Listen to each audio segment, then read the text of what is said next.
Non action sentence series का ये तीसरा वीडियो लेक्चर है। यहाँ पर हम लोग पास्ट में बोले गए सेंटेंस को बनाना सीखेंगे। तो अगर आप एक बिगिनर हैं तो इस सीरीज के पहले दोनों वीडियो देख लीजिए ताकि यहाँ पर आपको समझने में कोई दिक्कत ना हो। Welcome back to my channel, this is Tauseef and you are watching grow your English. तो चलिए बिना किसी देरी के वीडियो को शुरू करते हैं। मैंने आपको इस सीरीज के पहले वीडियो लेक्चर में बताया था प्रेजेंट, पास्ट और फ्यूचर, इन तीनों में दो दो कैटेगरीज होंगी। पहली स्टेट ऑफ बीइंग और दूसरी स्टेट ऑफ पोजीशन। प्रेजेंट में हम लोग ये दोनों कैटेगरीज पढ़ चुके हैं।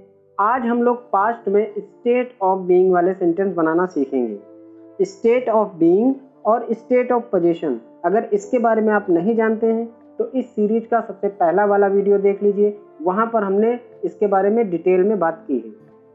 तो यहाँ पर हम डायरेक्ट इसके स्ट्रक्चर पे आते हैं, उसके बाद एग्जाम्पल देखेंगे। अगर इसके स्ट्रक्चर की बात की जाए तो उसमें सबसे पहले सब्जेक्ट आएगा, उसके बाद वॉज या वर अकॉर्डिंग टू सब्जेक्ट, और उसके बाद ऑब्जेक्टिव पार्ट रहेगा। अब देखिए यहाँ पर प्रेजेंट में स्टेट ऑफ बीइंग वाले सेंटेंस जो हमने पढ़े थे उसमें सबसे पहले सब्जेक्ट था, उसके बाद इज एम आर था। और मैंने वहाँ पे बताया था ये इज एम आर क्या है, एक इंग्लिश में इर्रेगुलर वर्ब होती है टू बी, उसकी प्रेजेंट फॉर्म है। हम इज लगाते थे है साउंड के लिए, हूँ साउंड के लिए हम एम लगाते थे, और हैं साउंड के लिए हम आर लगाते थे। यहाँ पे भी आपको वैसे ही करना है। ये भी टू बी की फॉर्म है लेकिन ये पास्ट फॉर्म है। हमें वाज लगाना है था या थी साउंड के लिए, और वर लगाना है थे साउंड के लिए। तो अगर सब्जेक्ट आई है उसके साथ हम वाज लगाएंगे, अगर सब्जेक्ट ही शी इट है उसके साथ भी हमें वाज लगाना है, या कोई सिंगुलर सब्जेक्ट है उसके साथ भी हमें वाज लगाना है। वाज किसके किसके साथ लगाना है, आई या ही शी इट या कोई सिंगुलर सब्जेक्ट, इनमें से अगर कोई भी सब्जेक्ट है तो उसके साथ हम वाज लगाएंगे। अच्छा, वर किसके साथ लगाना है, यू, वी और दे, इसके साथ भी वर लगाना है, या अगर कोई प्लूरल सब्जेक्ट है तो उसके साथ भी वर लगाएंगे। ठीक है। अब अगर कोई सेंटेंस नेगेटिव है तो सबसे पहले हम सब्जेक्ट लिखेंगे, उसके बाद अकॉर्डिंग टू सब्जेक्ट वाज या वर, और उसके बाद हमें नॉट लगा देना है। ठीक है। इंटेरोगेटिव सेंटेंस के लिए मैंने आपको बार बार बताया है ये दो तरह के हो सकते हैं। ठीक है। पहला यस नो टाइप और दूसरा WH वर्ड टाइप। तो जब यस नो टाइप का कोई सेंटेंस होगा तो हमें सबसे पहले वाज या वर लिखना है, उसके बाद सब्जेक्ट लिखना है, और उसके बाद ऑब्जेक्टिव पार्ट रहेगा। और अगर वो सेंटेंस नेगेटिव भी है तो सब्जेक्ट के बाद हमें नॉट लगाना है। और अगर कोई सेंटेंस WH वर्ड टाइप का है तो सबसे पहले हमें WH वर्ड को लिखना है, उसके बाद वाज या वर अकॉर्डिंग टू सब्जेक्ट लिखना है, फिर सब्जेक्ट लिखना है और उसके बाद ऑब्जेक्टिव पार्ट। और अगर वो सेंटेंस नेगेटिव भी है तो सब्जेक्ट के बाद हम नॉट लगाएंगे। अगर आपको यस नो टाइप और WH वर्ड टाइप समझ में ना आया हो तो आप पिछला कोई भी वीडियो देख लीजिए। मैंने टेंस की सीरीज में हर वीडियो में बताया है, और इस सीरीज में जो पिछले दो वीडियो हैं उसमें भी बताया है। तो कोई भी वीडियो आप देख लीजिए, वहाँ पे आप आराम से समझ जाएंगे ये यस नो टाइप क्या है और WH वर्ड क्या है। चलिए हम आगे बढ़ते हैं। इसमें सबसे पहले हम अफर्मेटिव सेंटेंस के एग्जाम्पल देखेंगे। जैसे हमें बोलना हो मैं खुश था। ठीक है। तो यहाँ पे सब्जेक्ट क्या है, आई, और इसके साथ क्या लगाना है, वॉज। और कैसे बोलेंगे, आई वॉज हैप्पी। तुम गलत थे, यहाँ पे सब्जेक्ट क्या है, यू, और उसके साथ क्या लगाना है, वर। और कैसे बोलेंगे, यू वर रॉन्ग।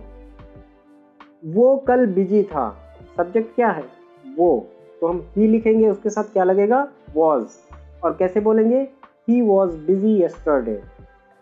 अब इन्हीं सेंटेंस को अगर हमें नेगेटिव बनाना हो तो हम वॉज या वर के बाद नॉट लगा देंगे। जैसे मैं खुश नहीं था, आई वॉज नॉट हैप्पी। तुम गलत नहीं थे, यू वर नॉट रॉन्ग। वो कल बिजी नहीं था, he was not busy yesterday. एक सेंटेंस और देख लीजिए नेगेटिव सेंटेंस का, ये थोड़ा इंटरेस्टिंग है। दरवाजे पे कोई नहीं था। मैंने आपको बताया है ऐसे सेंटेंस में सब्जेक्ट के बारे में कुछ बताया जाता है, और यहाँ पर जिसके बारे में बात हो रही है वो नहीं था, मतलब यहाँ पर सब्जेक्ट है ही नहीं। तो जब कभी भी किसी भी सेंटेंस में सब्जेक्ट नहीं होता है तब हम देयर का यूज़ कर लेते हैं एज अ सब्जेक्ट। ये बात आप देयर के वीडियो लेक्चर में सीखेंगे। फिलहाल आप देखिए कैसे बोलना है। दरवाजे पे कोई नहीं था, there was no one at the door. कैसे बोलेंगे? There was no one at the door. इसको हम दूसरी तरीके से भी बोल सकते हैं। अगर हम नो वन और देयर को आपस में इंटरचेंज कर दें तो हम बोल सकते हैं no one was there at the door. No one was there at the door. तो चाहे आप ऐसे बोल लो चाहे ऐसे बोल लो, दोनों का सेम मतलब है। चलिए आगे बढ़ते हैं और इंटरोगेटिव सेंटेंस की बात कर लेते हैं। इंटरोगेटिव सेंटेंस वो होते हैं जिसपे कोई सवाल पूछा जाता है और सवाल आप दो तरह से पूछते हो। जब आपको आंसर यस या नो में चाहिए तब आप यस नो टाइप का सेंटेंस बोलते हो, और जब आपको आंसर डिटेल में चाहिए तब आप WH वर्ड टाइप का सेंटेंस बोलते हो। ये बात हमने आपको कई बार बताई है। तो चलिए सबसे पहले यस नो टाइप के सेंटेंस बनाना सीख लेते हैं। जैसे हमें बोलना हो क्या तुम पार्क में थे, इसको हम कैसे लिखेंगे या बोलेंगे? ठीक है, क्योंकि यहाँ पे सब्जेक्ट यू है तो सबसे पहले हमें वर लिखना है, उसके बाद यू लिखना है। जैसे ही हम वर यू बोलेंगे तो इसका मतलब होगा क्या तुम। ठीक है, were you in the park का मतलब क्या तुम पार्क में थे। दूसरा एग्जाम्पल देखिए, क्या वो लड़का अंधा था। ठीक है, क्या वो लड़का अंधा था। वो लड़का मतलब दैट बॉय, सिंगुलर है तो हम सबसे पहले वॉज लिखेंगे, उसके बाद दैट बॉय। कैसे बोलेंगे? Was that boy blind. Was that boy blind. जैसे ही हम बोलेंगे उसका मतलब हो जाएगा क्या वो लड़का अंधा था। अगला एग्जाम्पल देखिए, क्या वे चोर थे। यहाँ पे देखिए प्लूरल है सब्जेक्ट तो हम सबसे पहले वर लिखेंगे और कैसे बोलेंगे? वर दे थीफ। अब ऐसा ही सेंटेंस अगर नेगेटिव भी है तो हमने क्या बताया है? सब्जेक्ट के बाद आपको नॉट लगाना है। जैसे क्या रवि दोषी नहीं था। ठीक है, हम कैसे बोलेंगे? Was Ravi not guilty.